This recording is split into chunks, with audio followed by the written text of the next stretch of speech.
أعوذ بالله من الشيطان الرجيم. بسم الله الرحمن الرحيم.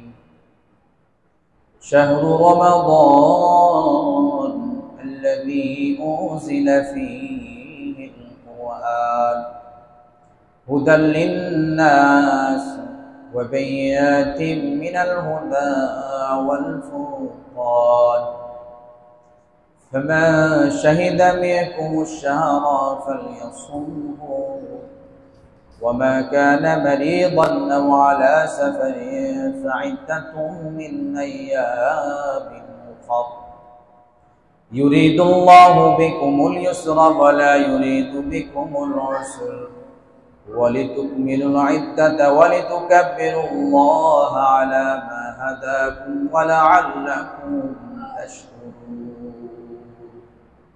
وقال الله تبارك وتعالى في شأن حبيبه هو الذي يصلي عليكم وملائكته ليخرجكم من الظلمات إلى النور وكان بالمؤمنين رحيما. اللهم صل على محمد وعلى آل محمد كما صليت على إبراهيم وعلى آل إبراهيم إنك حميد مجيد. اللهم بارك على محمد وعلى آل محمد كما باركت على إبراهيم وعلى آل إبراهيم إنك حميد مجيد. بلغ العلا بكماله كشف الدجى بجماله حسنت جميع خصاله صلوا عليه وآله. সম্মানিত মুসলিয়ানে کرام, মহান রব্বুল আলামিনের দরবারে আলিশানে লাখ কোটি শুকরিয়া যিনি আমাদেরকে 1446 হিজরির বরকতময় রমাদান মাসের 13ই রমাদানে বরকতময় শ্রেষ্ঠতম জুমাবারে আল্লাহ রাব্বুল আলামিনের ঘরে আমাদেরকে আল্লাহ তাআলা জুমার নামাজ পূর্ব বয়ানে আগে আগে উপস্থিত হওয়ার সুযোগ তৌফিক দান করছেন। এই জন্য দিল থেকে শুকরিয়া আদায় করি, আলহামদুলিল্লাহ। রব্বানা লাকাল হামদ হামদান কাসীরান তাইয়িবান মুবারাকান ফীহ ইয়া রাব্বি লাকাল হামদ কামা ইয়ানবাগী লিজালালি ওয়াজহিকা ওয়া লিআযীমি সুলতানিক।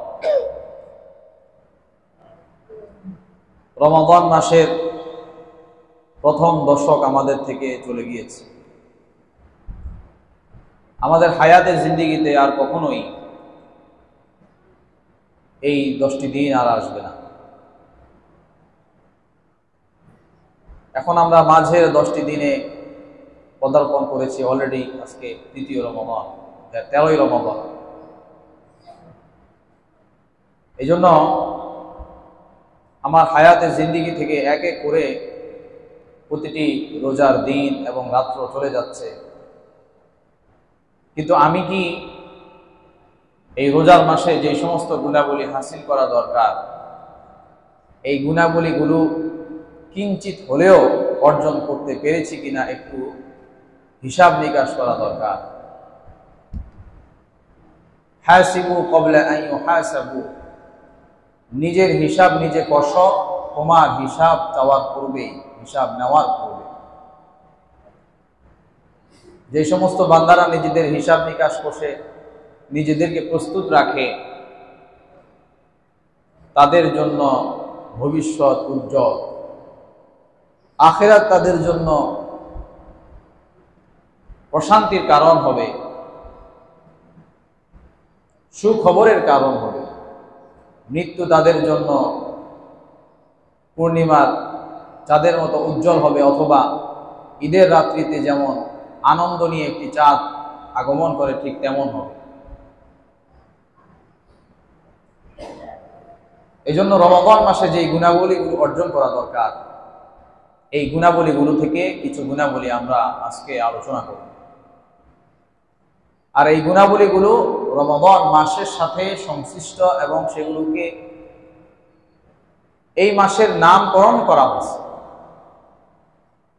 যেমন আমরা এই মাসকে জানি শাহরু রমাদান, অর্থাৎ রমাদান মাস, রমজান মাস। এই মাসের আরেকটা নাম হলো শাহরুল কোরআন, কোরআনের মাস। কেন কোরআনের মাস? আল্লাহ রাব্বুল আলামিন কালামে মাজিদে বলতেছেন, শাহরু রমাদান আল্লাযী উনজিলা ফীহিল কোরআন। রমাদান মাস হলো এমন একটি মাস যেই মাসে কোরআন নাজিল করা হয়েছে। এই মাসে কোরআন নাজিল করা হয়েছে, এই জন্য এই মাসকে কোরআনের মাস বলা হয়। এখন কোরআনের মাস, তাহলে এই কোরআনের মাস আমাদের কাছে কি দাবি করে? আমাদের কাছে দাবি করে আমরা যেন কোরআনের সাথে ঘনিষ্ঠ হই, কোরআনের আরো কাছাকাছি যাই। কোরআনের তেলাওয়াত নিজে করা, শোনা তারাবিহের মাধ্যমে, কোরআনের অনুবাদ পড়া, তাফসীর পড়া, প্রয়োজনে উলামায়ে কেরামের সাহায্য নিয়ে এগুলো করা, অথবা তাফসীর শোনা। এইভাবে কোরআনের যতগুলো হক আছে সেগুলো আদায়ের ব্যাপারে সচেষ্ট হওয়া, এটাই কোরআনের মাসের একটা দাবি। হুদাল লিন্নাস, এটা মানুষের জন্য পথ প্রদর্শক, পথ নির্দেশক। যেই জিনিস আমাকে গাইড করে জান্নাতে নিয়ে যাবে, আমি যদি ওই গাইডকে মূল্যায়ন না করি তাহলে আমি দিগ্ভ্রান্ত হয়ে যাব, আমি অন্য পথে চলে যাব, জান্নাতের পথে আমি আগাইতে পারব। এই জন্য কোরআনের এই মাসে কোরআনের সাথে সম্পর্ক করার এই সুযোগকে কাজে লাগানো। হাদিসে কারিমায় নবী করিম সাল্লাল্লাহু আলাইহি সাল্লাম ইরশাদ করেন, আল কুরআনু হুজ্জাতুল লাকা আও আলাইক। কোরআন তোমার জন্য হাসরের ময়দানে দলিল হবে। ওই দলিল হয়তো তোমার পক্ষে যাবে অথবা তোমার বিপক্ষে যাবে। ওই দলিল হয়তো বা আমার আপনার পক্ষে যাবে অথবা বিপক্ষে যাবে, দলিল তো হবে, এটা নিশ্চিত।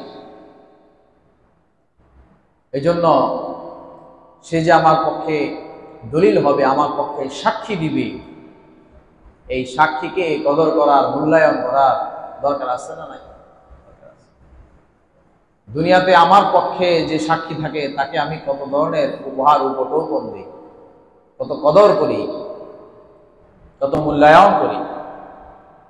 আর দুনিয়ার এই সাক্ষী খুবই সাময়িক, হয়তো বা কোনো একটা বিষয়, মামলা মোকদ্দমার পক্ষে সাক্ষী, বা কোনো একটা দুনিয়াবি বিষয় যেটা দুনিয়াতেই থেকে যাবে। আর কোরআন আমার আখিরাতের সাক্ষী হবে, যে আখিরাতের জিন্দেগি শুরু আছে, শেষ নাই। এই জন্য এই সাক্ষীকে আরো কত বেশি কদর করা দরকার, কত বেশি মূল্যায়ন করা দরকার। শুধু এতটুকুই নয়, অন্য হাদিসে নবী করিম সাল্লাল্লাহু আলাইহি ওয়াসাল্লাম ইরশাদ করেন, ইকরাউল কুরআন, তোমরা কোরআনকে তেলাওয়াত করো, ফাইন্নাহু ইয়াতি ইয়াউমাল কিয়ামাতি শাফিআন লিআসহাবিহি, কেননা তা হাসরের ময়দানে তোমাদের জন্য সাক্ষী রূপে উপস্থিত হবে। একটা হাদিসে নয়, একাধিক হাদিসে নবী করিম সাল্লাল্লাহু আলাইহি ওয়াসাল্লাম ভিন্ন ভিন্ন ভাষায় এটার গুরুত্ব আমাদেরকে বুঝিয়েছে। শুধু এতটুকুই নয়, আখিরাতের যাত্রার প্রথম ঘাঁটি হলো কবর। ওই কবরে যদি আমি সফলতা পেয়ে যাই, তবে আমার আখিরাতটাও যেন সফল কাম হয়ে গেল। ওই কবরেও কোরআন আমাকে সাহায্য করবে, হেফাজত করবে। বান্দাকে যখন প্রশ্ন করা হবে, বা রব্বুকা, তোমার রবকে, বান্দা জবাব দিয়ে বলবে, রব্বি আল্লাহ, আমার রব হলো আল্লাহ। প্রশ্ন করা হবে ওমা দিনকা, তোমার দিন কি, কি ছিল তোমার জীবন ব্যবস্থা, কোন স্টাইলে জীবন যাপন করেছো, কোন ফর্মুলা অনুসরণ করেছো। বান্দা জবাব দিয়ে বলবে দীনি আল ইসলাম, আমার দিন ছিল ইসলাম, আমি ইসলাম অনুসরণ করে চলেছিলাম। বান্দাকে আবার প্রশ্ন করা হবে ওয়ামান হাযার রাজুলু আল্লাযী কুনতা ফীকুম, এই যে মানুষটা দেখো যাকে তোমাদের মাঝে পাঠানো হয়েছিল, বলো তো ইনি কে। বান্দা যদি নেককার হয় জবাব দিয়ে বলবে হাদা মুহাম্মাদুর রাসূলুল্লাহ সাল্লাল্লাহু আলাইহি ওয়াসাল্লাম, ইনি হলেন নবী মুহাম্মদ সাল্লাল্লাহু আলাইহি ওয়াসাল্লাম। এবার ফেরেশতারা আশ্চর্যান্বিত হয়ে যাবে, তিনটি প্রশ্নের পরেও আবার আরেকটা পাল্টা প্রশ্ন করবে ওয়ামা ইউদরিক, ওয়ামা ইউদরিক, তুমি কিভাবে এত সুন্দরভাবে জবাবগুলো দিলে, কারণটা কি, রহস্যটা কি। এবার বান্দা জবাব দিয়ে বলবে ক্বরাতু কিতাবাল্লাহ ফাআমানতু বিহি ওয়া সাদ্দাকতু, দুনিয়ার জিন্দেগিতে আমি কোরআন পড়েছিলাম, কোরআনের সাথে সময় ব্যয় করেছিলাম, সম্পর্ক করেছিলাম এবং কোরআনের প্রতি ঈমান পূর্ণাঙ্গভাবে রেখেছিলাম, ওয়া সাদ্দাকতু, জীবনের প্রতিটি পদে পদে বাস্তবায়ন করেছিলাম। এজন্যই এই তিনটা উত্তর আমি এত সুন্দরভাবে দিতে পেরেছি। এই তিনটা প্রশ্নের উত্তর আমরা দিতে চাই না? তো তিনটা প্রশ্নের উত্তর কে দিতে পারবে? এই চতুর্থ নম্বর প্রশ্নের মধ্যে কি আছে সেটা রহস্য লুকাইতে আছে। কে দিতে পারবে? ক্বরাতু কিতাবাল্লাহ, আমি কোরআনকে পাঠ করেছিলাম, কোরআন তেলাওয়াত করতাম, ফাআমানতু বিহি, কোরআনের ভিতরে আমার পছন্দনীয় অপছন্দনীয় যত বিষয় আসতো সেগুলোকে তার প্রতি ঈমান আনতাম। কোরআনের সব কথা সবার কাছে ভালো লাগবে? ভাল লাগবে? ভাল লাগবে না। অনেক কথা ভালো লাগে, বহুত সাহাবীদের ভাল লাগে নাই, কিন্তু নবীজি দরবারে গেছে, ইয়া রাসূলুল্লাহ এই জিনিসটা জানি কেমন লাগে। নবীজি জবাব দিয়ে বলছেন যে হ্যাঁ, এটার প্রতি তোমার ঈমান রাখতে হবে, আল্লাহ তাআলার কথাই সত্য, এটাই চিরন্তন। সাহাবীরা মেনে নিয়েছেন, ভালো লাগুক আর না লাগুক। তিতাও লাগতে পারে, কোরআনের অনেক কথা অনেকের কাছে তিতা লাগে। এই জন্য একটা কথা আছে, প্রবাদ আছে, আল হাক্কু মুররুন, হক কথা ম্যাক্সিমাম সময় তিতা হয়। কোনো মানুষের ভুল হলে যদি তাকে ভুল ধরিয়ে দেওয়া হয়, আদবের সাথে ধরিয়ে দিতে হবে, বেয়াদবির সাথে না, কর্কশ ভাবে না, আন্তরিকতার সাথে। তারপরেও কেমন জানি ভিতরে মনে হয় যে সব তিতায় ভরে যাচ্ছে। আল হাক্কু মুররুন, কিন্তু যে এই তিতাকে বরদাস্ত করতে পারবে সেই তার জীবনের ভুলগুলো সংশোধন করে সফল কাম হতে পারে। কোরআনের অনেক কথা অনেক মানুষের ভালো লাগে না, অনেক সময় বললে অনেক ধরনের সিচুয়েশন তৈরি হয়। ভালো না লাগলেও আমার চুপ করে শুনে মনকে বুঝাইতে হবে যে কোরআনে যেহেতু বলছে তাহলে আমার ঈমান রাখতেই হবে, আমার ভালো লাগুক আর না লাগুক। তারপরে ওয়াসাদ্দাকতু, এবং তার বাস্তবায়ন জিন্দেগীর পদে পদে করার জন্য সচেষ্ট থাকতে হবে, সচেতন থাকতে হবে। তাহলে কবরের ওই তিনটি প্রশ্নের উত্তর সুন্দরভাবে দেওয়া যাবে। আর যে সেভাবে দিতে পারবে তার জন্য সফলতা চলে আসবে, কামিয়াবি চলে আসবে, কবরের আযাব দূরে চলে যাবে, জান্নাতের দরজাগুলো সেই কবরবাসীর জন্য খুলে দেওয়া হবে। কেন এমনটা হলো? কোরআনের সাথে সম্পর্ক করার কারণে। বুখারী শরীফের হাদিসে ইবনে আব্বাস রাদিয়াল্লাহু তাআলা আনহুমা বলেন, কানা রাসূলুল্লাহ সাল্লাল্লাহু আলাইহি ওয়াসাল্লাম আজওয়াদান নাসি বিল খায়র, নবীজি সাল্লাল্লাহু আলাইহি ওয়াসাল্লাম কল্যাণকর কাজগুলোর ব্যাপারে খুবই প্রশস্ত হৃদয়ের অধিকারী ছিলেন। ওয়া কানা আজওয়াদা মা ইয়াকুনু ফি রমাদান, আর রমাদান মাস আসলে তিনি আরো বেশি কল্যাণকর কাজে নিজেকে আরো নিয়োজিত করতেন, আরো বেশি প্রশস্ত হয়ে যেতেন, বিকুল হয়ে যেতেন। ওয়া কানা জিবরিলু ইয়ালকাহু কুল্লা লাইলাতিন ফি রমাদান, আর জিবরিল আলাইহিস সালাম প্রতি রমাদানের রাত্রিতে নবীজির সাথে সাক্ষাৎ করতেন। ইয়ারিদু আলাইহিন নবী সাল্লাল্লাহু আলাইহি ওয়াসাল্লাম আল কুরআন, তিনি তাকে কুরআন শোনাতেন, নবীজিও উনাকে কুরআন শোনাতেন। ফাইদা লাকিয়াহু জিবরিল, জিবরিল আমিন আলাইহিস সালামের সাথে যখন নবীজি সাক্ষাৎ করতেন তখন ওনার দান সৎকার পরিমাণ আরো বহু গুণে বাতাসের গতির চাইতেও বেশি বেড়ে যেত। প্রতি রাতে জিবরিল আলাইহিস সালাম নবীজির কাছে আসতেন এবং কোরআনকে শোনাতেন। ওনারা এই কোরআনের মাসকে মূল্যায়ন করছেন, যতভাবে সম্ভব, যত দিক থেকে সম্ভব মূল্যায়ন করছেন। এই মাসকে যে কোরআনের মাধ্যমে মূল্যায়ন করতে হবে, এটা জিবরিল আলাইহিস সালাম নিজে করে প্র্যাকটিক্যালি নবীজির সাথে দেখায়া দিলেন, যেন আমরাও কি করি, এই কোরআনের মাসকে মূল্যায়ন করি, কোরআন দিয়ে মূল্যায়ন করি। আলহামদুলিল্লাহ, আমরা তো তারাবিহতে কোরআন তেলাওয়াত শুনি। বাকি নিজে কোরআন তেলাওয়াত করা, পরিবার পরিজনকে কোরআন তেলাওয়াতে উদ্বুদ্ধ করা, তাদেরকে কোরআন তেলাওয়াতের জন্য সুযোগ তৈরি করে দেওয়া, অথবা কোরআনের তাফসীর, কোরআনের ব্যাখ্যা বিশ্লেষণ শোনার জন্য ব্যবস্থা করে দেওয়া। এভাবেই শাহরুল কোরআন, কোরআনের মাসকে মূল্যায়ন।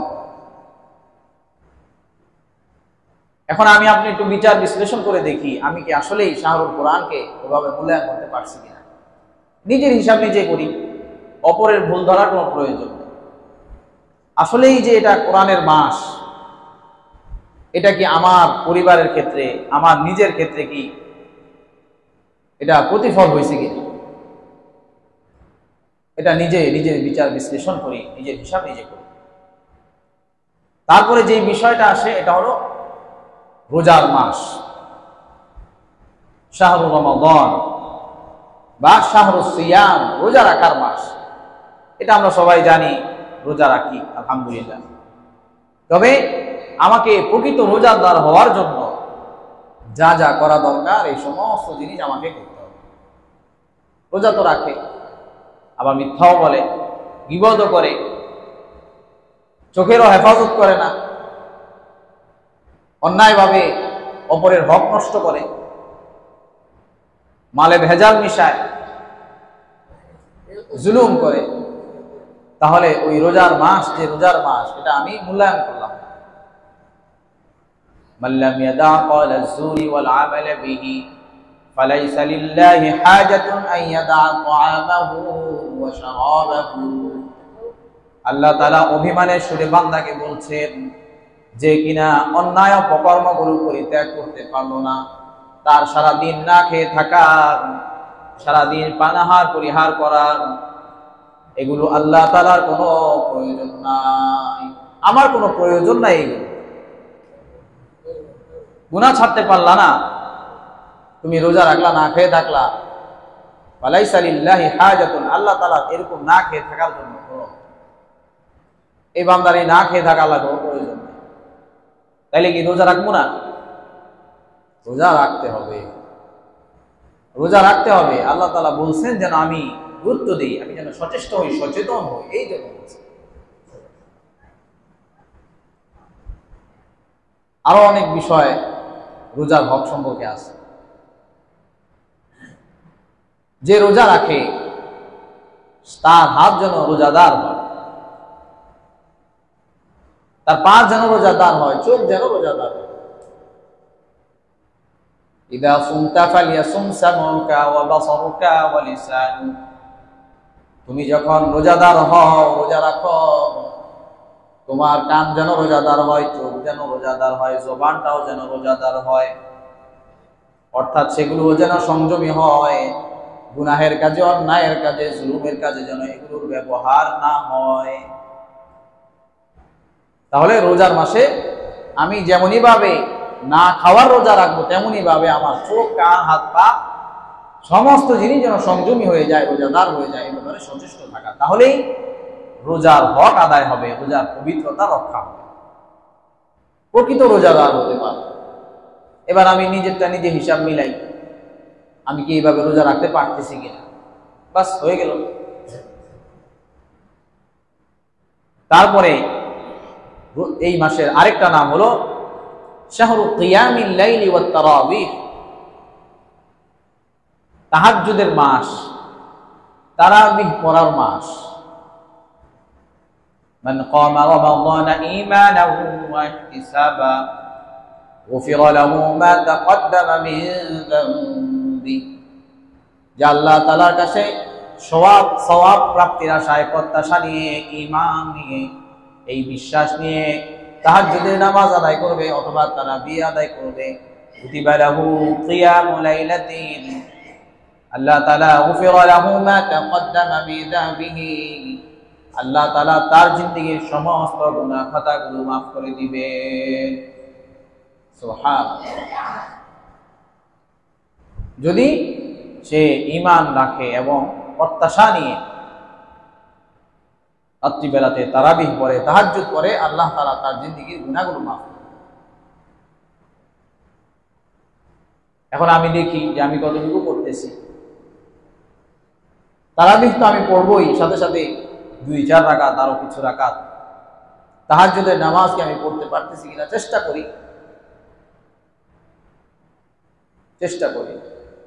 তাহাজ্জুদের নামাজ পড়বে তো দূরের কথা, মুসল্লির সংখ্যা এখন 0.5% কমে গেছে, 50% কমে গেছে। তাহলে কি হলো? আমি নিজেকে কিয়ামকারী বানাইতে পারলাম। আবু দাউদের হাদিসে আসছে, মা ক্বামা মাআল ইমামি হাত্তা ইয়ানসারিফা কুতিবা লাহু কিয়ামুল লাইলাতিন, যে ব্যক্তি ইমামের সাথে তারাবি শেষ হওয়া পর্যন্ত ইমামের সাথে দাঁড়ায়, সে যেন সারা রাত্রি ইবাদত করলো, আল্লাহ তাআলা তাকে এমন ফজিলত, এমন নেকি দান করে দেয়। সুবহানাল্লাহ। এখন ইমামের সাথে দাঁড়ানোর 2টা অর্থ, একটা হলো প্রতিদিনের অর্থ, আর একটা হলো সারা মাসের অর্থ। ইমাম সাহেব সারা মাস দাঁড়াবে না তারাবির জন্য, আমি কি ইমামের সাথে সারা মাস তারাবির জন্য দাঁড়াচ্ছি কিনা? আবার ইমাম সাহেব একদম শুরু প্রথম রাকাত থেকে, তারাবির প্রথম রাকাত থেকে একদম 20তম রাকাত পর্যন্ত ইমাম সাহেব দাঁড়াবে, তখন আমি দাঁড়াচ্ছি কিনা প্রতিদিন? আমি প্রতিদিনের হিসাবটাও করি এবং মাসিক হিসাবটাও করি যে সারা মাস আমি ইমামের সাথে দাঁড়াইতে পারছি কিনা। আর যদি এমনটা করতে পারি, তাহলে আমি যেন প্রতিটি রাত্রে, সারা রাত্র কি করলাম? দাঁড়িয়ে দাঁড়িয়ে আমি তাহাজ্জুদের নামাজ আদায় করলাম। সুবহানাল্লাহ, কি ফজিলত! আবু দাউদের হাদিসে আসছে, 1377 নম্বর হাদিস। এই জন্য আমরা হিসাব করি যে আমি কি করতেছি। এই মাস তারাবির মাস, তাহাজ্জুদের মাস, আমি কি সেটা দাঁড়াচ্ছি কিনা ইমামের সাথে? আমাদের দেশে তো মাশাআল্লাহ তারাবি হালকাভাবে তারাবি হয়, সংক্ষিপ্তভাবে হয়, মানুষগুলো দুর্বল, এই জন্য তারাবিতে তেলাওয়াতটা একটু দ্রুত গতিতেই পড়া হয়, শুদ্ধতার সাথে একটু চালিয়ে পড়া হয়। এখন অনেকের ভিতরে এরকম ওয়াসওয়াসা আসতে পারে যে এত তাড়াতাড়ি পড়লে কি আর নামাজ হইব? ইতিপূর্বেও আমরা এই বিষয়ে আলোচনা করছি। এই ওয়াসওয়াসা আমাকে যেন তারাবিহের জামাতে অংশগ্রহণ করা থেকে যেন আমাকে কি করতে না পারে, বিরত রাখতে না পারে। এটা হচ্ছে নেক্সট শুরুতে শয়তানের ধোঁকা, নেক্সট শুরুতে শয়তানের ধোঁকা। সাহাবা রাদিয়াল্লাহু তাআলা আনহুও দ্রুত তেলাওয়াত করতেন। হাদিসে কারিমা বর্ণনা করছেন আবু উসমান আন-নাহদি রাহিমাহুল্লাহু আলাইহি, মুসান্নাফ ইবনে আবি শাইবা। তিনি বলেন, আমার উমর বিসালাতাতি কুররা, উমর রাদিয়াল্লাহু তাআলা আনহু 3 জন তারাবির কারী নিযুক্ত করলেন। 3 জন তারাবির কারী, অর্থাৎ তারাবির নামাজ আদায় করবে, পড়াবে। 3 জন তারাবির ইমাম নিযুক্ত করলেন। ফাআমারা আসরাআহুম, তাদের সবচাইতে দ্রুত গতিতে যিনি তেলাওয়াত করে, অর্থাৎ তাদের 3 জনের মধ্যে যিনি বেশি দ্রুত তেলাওয়াত করে, তাকে আদেশ করলেন ইয়াকরাউনা ফি রমাদান, তাকে আদেশ করলেন তুমি রমাদানের তারাবিতে কি পড়বা? আইয়াকরা বি-30 আয়াতান, তুমি রমাদানের তারাবিতে 30টি আয়াত সমপরিমাণ তেলাওয়াত করবা প্রতি রাকাতে। যিনি 3 জনের মাঝে একটু দ্রুত তেলাওয়াত করে, ওনাকে কি বললেন? যে তুমি প্রতি রাকাতে 30 আয়াত পরিমাণ তেলাওয়াত করবা, বলে দিলেন। وأمر أوسطهم أن يقرأ ب25 এবং যিনি তার চাইতেও একটু মাঝারি গতিতে তেলাওয়াত করে তাকে বললেন তুমি 25 আয়াত পরিমাণ তেলাওয়াত করবা, প্রতি রাকাতে 25 আয়াত পরিমাণ তুমি তেলাওয়াত করবা। যেহেতু তুমি অত দ্রুত পড়ো না, একটু স্লো পড়ো, তুমি যদি 30 পরিমাণ পড়ো তাইলে মুসল্লিদের কষ্ট হয়ে যাবে, তুমি একটু কমায় পড়ো। وأمر أدناهم أن يقرأ ب20 এবং যিনি তাদের চাইতে দ্রুত, তাদের চাইতে আরো স্লো পড়েন, ধীর গতিতে পড়েন, তাকে বললেন তুমি 20 আয়াত পরিমাণ পড়বা, 20 আয়াত পরিমাণ পড়বা। তুমি একটু ধীরে পড়ো, তুমি 20 আয়াত পরিমাণ পড়বা। তুমি যদি আবার 30 আয়াত পড়তে যাও, ওই পরিমাণ পড়তে যাও, তাহলে মুসল্লিদের কষ্ট হয়ে যাবে। অর্থাৎ মুসল্লিদের দিকে দৃষ্টিপাত করে ওমর রাদিয়াল্লাহু তাআলা আনহু খেয়াল রেখে কারীদেরকে তাদের তেলাওয়াতের গতি নির্ধারণ করে দিলেন, পরিমাণ নির্ধারণ করে দিলেন। ধীরস্থির ভাবে পড়তে পারলে তো অবশ্যই নিঃসন্দেহে, কোনো সন্দেহ নাই, এটা সর্বোত্তম পদ্ধতি। কিন্তু এক্ষেত্রে উত্তম পদ্ধতি তো আরো আছে, সেটা হলো যে সারা রাত্রি কি করা, রমাদানে তারাবি করা, একদম সেহরি পর্যন্ত। এখন উম্মতের রুখসাত, উম্মতের দুর্বলতার দিকে তাকায়া সবকিছুই তো খেয়াল রাখতে হবে। সাপও যেন মরে, লাঠিও যেন না ভাঙে, খেয়াল রাখতে হবে। এই জন্য চলতেছে। তবে নামাজ ভঙ্গের এটা কোনো কারণ না। নামাজ ভঙ্গের কারণ অশুদ্ধ, তবে দ্রুত পড়ার কারণে যদি অশুদ্ধ হয়ে যায় তাহলে নামাজ নষ্ট হয়ে যাবে।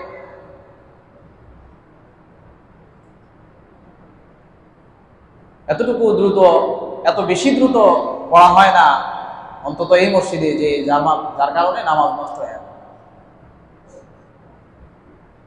কোনো কারণে যদি কোনো শব্দ স্লিপ করে সেটাকে আবার রিপিট করা, এটাই নিয়ম। তারাবির অনেকগুলো নিয়ম আছে যেটা হাফেজরা জানে, আপনারা জানেন। অথবা প্রথম রাকাতে রিপিট না সম্ভব হইলে দ্বিতীয় রাকাতে আবার রিপিট করা, যেন ওই শব্দটা মিস না হয়ে যায়। সেটাও সম্ভব না হলে তারপরের রাকাতে। এইভাবে কি করা হয়, কোরআনের হক আদায়ের ব্যাপারে আন্তরিক থাকা, সচেষ্ট থাকা, এটা একটা বড় জিম্মাদারি। এই জিম্মাদারি সম্পর্কে কি কিয়ামতের ময়দানে জিজ্ঞেস করা হবে। আপনারা বুঝেন আর না বুঝেন, কিন্তু আল্লাহ তাআলা জিজ্ঞেস করবেন, হিসাব নেবেন। এখন তারাবির কথা হইল, তাহাজ্জুদের কথা হইল, কিন্তু দুঃখজনক ব্যাপার হইল এই মাস যদিও তাহাজ্জুদের মাস, তারাবিহের মাস, কিন্তু অনেক মানুষের ক্ষেত্রে এরকমও দেখা যায় যে ঠিকমতো ফরজই পড়ে না। রোজা রাখছে ঠিকই, কিন্তু নামাজ কাজা হয়ে যাচ্ছে, গুরুত্ব নাই। এগুলো কোনো ভালো খবর না, এগুলো মন্দ খবর, দুঃসংবাদ, যে একটি মাস আমার জন্য আসলো পরীক্ষার জন্য, আমি অথচ এই মাসে অবহেলায় কাটাই দিয়েছি। এই জন্য যথাসময়ে নামাজ তো আদায় করবোই, ফরজগুলো, পাশাপাশি রাত্রিবেলাতে তাহাজ্জুদ এবং তারাবিহের ব্যাপারে যত্নশীল হব। তবেই আমি শাহরুল কিয়াম, শাহরুল তারাবিহের হক আদায় করতে পারব। এবার আমি নিজের হিসাব নিজে করি যে আমি কি রোজার এই হকটুকু আদায় করতে পারতেছি কি, রোজা যে তাহাজ্জুদের মাস, তারাবিহের মাস, এটা আমি আদায় করতে পারছি কি। এবার আসুন 4 নম্বর, এই মাসের 4 নম্বর নাম হলো শাহরুত তাকওয়া, তাকওয়া অর্জনের মাস। ইয়া আইয়ুহাল্লাযীনা আমানু কুতিবা আলাইকুমুস সিয়াম কামা কুতিবা আলাল্লাযীনা মিন ক্বাবলিকুম লাআল্লাকুম তাত্তাকুন। হে ঈমানদারেরা, তোমাদের জন্য এই রমজান মাসে রোজাকে ফরজ করা হয়েছে, যেমনি ভাবে তোমাদের পূর্বে উম্মতের প্রতিও ফরজ করা হয়েছিল। লাআল্লাকুম তাত্তাকুন, যাতে করে তোমরা মুত্তাকি হতে পারো, যাতে করে তোমরা মুত্তাকি, আল্লাহ ভীতি অর্জন করতে পারো। এই জন্য তোমাদের উপর এটা ফরজ করা হয়েছে। তুমি সংযমী হয়ে যাও, গুনাহের ব্যাপারে নিজেকে হেফাজত করো, সাময়িক সময়ের জন্য হালালগুলোকে নিষিদ্ধ করার ব্যাপারেও তুমি সংযমী হয়ে যাও। এভাবে তুমি তাকওয়া অর্জনের পথে এগিয়ে যাও। তাকওয়ার সাধারণ অনুবাদ হলো আল্লাহ ভীতি, আল্লাহ তাআলার ভয়। কিন্তু আর তাকওয়া ওয়াল খাউফ, এই দুইটার মধ্যে পার্থক্য আছে। আরবিতে তাকওয়াও ভয়ভীতির ক্ষেত্রে ব্যবহার করা যায়, আবার আল খাউফু এই শব্দটাও ব্যবহার করা যায়। আল খাউফ যেটা অনেক সময় সেটাকে তাকওয়া অর্থে ব্যবহার করা হয়। খাউফটা বুঝাইতে গেলে মোটামুটি সাধারণভাবে বলতে হয় যে এটা এমন এক ভয়, যেই ভয়ের ভিতরে শুধুমাত্র বিপদই আছে, এটাকে বলে খাউফ, ভয়। আর তাকওয়া আল খাউফু বাইনা তাকওয়া বাইনাল খাউফি ওয়ার রাজা, তাকওয়া হলো এমন একটা ভয় যেই ভয়ের ভিতরে শুধু বিপদ আছে না, বরঞ্চ বিপদ থেকে বাঁচার আশাও আছে। এই জন্য মানুষ যখন অতিরিক্ত ভয় পেয়ে যায় তখন কান্না করে, তাদের কান্না চলে আসে। এরকম হয় না? অনেক ভয় পাইলে কান্না করে, কঠিন বিপদে পড়লে ভয়ের চোটে কান্না করে যে কিভাবে আমি এই বিপদ থেকে উদ্ধার হতে পারি। আর তাকওয়া যার ভিতরে আল্লাহ ভীতি আছে, আল্লাহর ভয় আছে, সে কান্না করে, সেও আল্লাহর ভয়ে কান্না করে। যে কান্না করতে পারে না তার ভিতরে আল্লাহ ভীতি একদম নিম্ন স্তরে অথবা নাই, এটা বুঝতে হবে। তবে ওলামায়ে কেরামের সিদ্ধান্ত হলো যে একজন মুসলমান যে ঈমানদার তার ভিতরে কিঞ্চিত পরিমাণ হলেও তাকওয়া থাকে।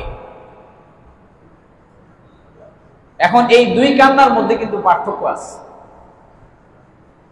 দুনিয়ার বিপদ আপদের কান্নায় যখন মানুষ কান্না করে, এতে তার তেমন কোনো আহামরি বেনিফিট হয় না। কিন্তু বান্দা যখন আল্লাহর ভয়ে কান্নাকাটি করে তখন তার শরীরটা, মনটা হালকা হয়ে যায়। এটা যারা কান্না করছে একমাত্র তারাই জানে, অন্য কেউ এটা বুঝবে না। তার ভিতরে রিল্যাক্সেশন চলে আসে, একদম সে যেন হালকা হয়ে গেল, বোঝা যেন তার থেকে চলে গেল। কারণ কি? হাদিসে কারিমে আসছে যে আল্লাহর ভয়ে এক ফোঁটা চোখের পানি ফালায় মাছির মাথা সমপরিমাণ আল্লাহ তাআলা তার জন্য জাহান্নামের আগুনকে হারাম করে দেন, গুনাহগুলো মাফ করে দেয়। সুবহানাল্লাহ। আর গুনার বোঝা যখন কমে যায় তখন তার কাছে হালকা মনে হয়, একদম রিল্যাক্সড হয়ে যায়। বিশ্বাস করতে কষ্ট হইতেছে? আপনি মধ্যরাতে নিভৃতে নিরিবিলি আল্লাহর ভয়ে কান্না কইরা দেখেন, যদি পাতলা না হন তখন হুজুরে এসে কইলেন, নিশ্চিতভাবে গ্যারান্টি আপনি হালকা হবেনই, এতে কোনো সন্দেহ নাই, একদম পরীক্ষিত এটা। আর কান্নার যদি না আসে তাহলে কান্নার ভান করতে হবে। যখন কান্না করতে না পাবা তখন কান্নার ভান করবা। তাহলে বোঝা গেল আল্লাহর ভীতি আর দুনিয়ার ভয় ভীতির মধ্যে পার্থক্য আছে। তাকওয়া তিন ধরনের। একটা হচ্ছে তাকওয়াল আম, সাধারণ তাকওয়া, তাকওয়াল খাস, বিশেষ তাকওয়া, তাকওয়া খাসুল খাস, ভিআইপি তাকওয়া, বিশেষের বিশেষ ধরনের তাকওয়া। উলামায়ে কেরাম বলেন যে বান্দা ন্যূনতম ঈমান রাখে, নামাজ কালাম ঠিকঠাক মতো আদায় করে, তার ভিতরে যে স্তরের তাকওয়া আছে সেটাকে বলে তাকওয়াল আম, অর্থাৎ সাধারণ তাকওয়া তার ভিতরে আছে। এটা উদাহরণ দিতে গেলে রমজান মাসে যেহেতু আমরা আছি, রমজান মাসের উদাহরণ দেই। মনে করেন একজন মানুষ, সে রোজা রাখে, তারাবি পড়ে, 5 ওয়াক্ত নামাজ পড়ে, এতটুকুই, হয়তো বা একটু টুকটাক কোরআন তেলাওয়াত করে, জিকির আজকার করে, সে হলো সাধারণ তাকওয়ার অধিকারী, যেটাকে বলে তাকওয়াল আম। তারপরে 2 নম্বর হলো তাকওয়াল খাস, বিশেষ তাকওয়ার অধিকারী। সে 5 ওয়াক্ত নামাজও পড়বে, তারাবিহও পড়বে, রোজাও রাখবে, গুনাহ খাতা থেকে বেঁচে থাকবে এবং 2-4 রাকাত তাহাজ্জুদের নামাজ পড়ে আল্লাহ তাআলার কাছে কান্নাকাটি করবে। এটা হলো বিশেষ ধরনের তাকওয়া, মানে সে দ্বিতীয় স্টেজে আছে। আর 3 নম্বর স্টেজ, মানে চূড়ান্ত পর্যায়ের তাকওয়া, তাকওয়া খাসুল খাস, সেটা কার ভিতরে আছে বোঝা যাবে? যে এই সমস্ত জিনিস করে, পাশাপাশি সে জানে এই রমজান মাসে একটা মহা সুযোগ, প্রতিটি মুহূর্তের অনেক দাম, নফলের দাম ফরজের মতো সমস্ত জিনিস জানে। আবার এটাও জানে যে এই মাসে ফিহি লাইলাতুন, এই মাসে একটা রাতও আছে হাজার মাসের যে উত্তম। আল্লাহ তাআলা আমাকে 30 দিনে 30টা টোকেন দিয়েছে, এটা আমার পাইতে হবে। এই জন্য সে কি করে, সারা মাস কি করে, সে ইতিকাফ করে। এটা হলো ভিআইপি তাকওয়া, ভিভিআইপি তাকওয়া স্টেজ। মানে আমগো উদ্দেশ্য হলো যে না, আমগো এত তাকওয়ার দরকার। নবী করিম সাল্লাল্লাহু আলাইহি সাল্লাম প্রথম দশকে ইতিকাফ করলেন। জিবরিল আলাইহিস সালামের মাধ্যমে জানলেন যে এই প্রথম দশকে কি হয় নাই, লাইলাতুল কদর হয় নাই। আবার দ্বিতীয় দশক ইতিকাফ করলেন, সেখানেও আবার জানলেন, জানায় দেওয়া হলো যে এই দশকে কি লাইলাতুল কদর হয়নি। নবী করিম সাল্লাল্লাহু আলাইহি সাল্লাম তৃতীয় দশক ইতিকাফ করলেন এবং সুসংবাদ পেলেন এবং উম্মতকে বলে গেলেন যে তোমরা শেষ দশকে ইতিকাফ করো। ফিল আশরিল আওয়াখির মিন রমাদান তাহাররাউ লাইলাতুল কদর, তোমরা লাইলাতুল কদরকে শেষ দশকে তালাশ করো। আর এই তালাশের সর্বোত্তম পদ্ধতি হলো তোমরা ইতিকাফ করো। এতে তোমরা কি করবে না, এই ফজিলত থেকে বঞ্চিত হবে। ইমাম জুহরি রহমতুল্লাহ আলাইহি একজন বড় ইমাম ছিলেন।